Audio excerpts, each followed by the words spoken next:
La comédienne Micheline Dax, décédée en 2014, avait fait don de son corps à la science. Transféré à l'université Paris-Descartes, le corps n'a jamais été restitué à sa fille, qui a rejoint un collectif pour obtenir la vérité. Elle était l'une des voix les plus connues de l'Hexagone. Tout au long d'une carrière qui s'est étalée sur plus de 6 décennies, Micheline Dax, surnommée la siffleuse, a fait vibrer la France entière. En avril 2014, elle décédait à l'âge de 90 ans. Presque 6 ans après, celle qui avait prêté sa voix à Miss Peggy du Muppet Show ou encore Cléopâtre dans Astérix est à nouveau au cœur de l'actualité, pour une sombre affaire. L'Express révèle effectivement que le cadavre de la comédienne, qui avait légué son corps à la science, n'est jamais réapparu, tout comme ceux de 34 autres défunts.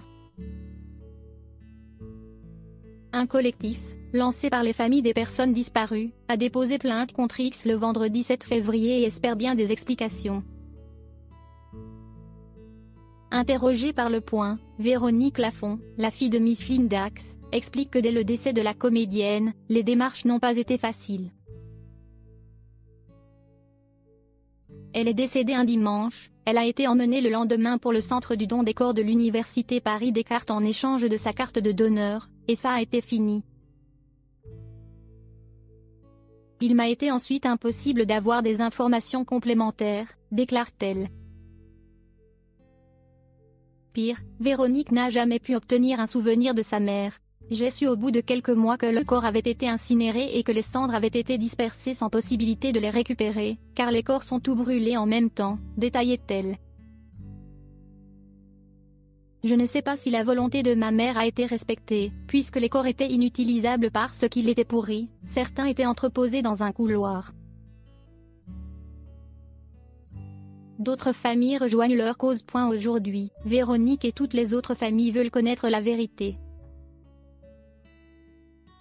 Nous n'attendons aucun dédommagement financier, précise celle qui s'est fait porte-parole du collectif.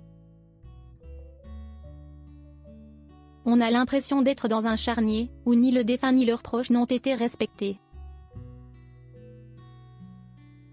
Il y a une omerta sur le sujet. Et leur appel pourrait être bien entendu. Véronique Lafont affirme que d'autres familles les ont d'ores et déjà rejoints.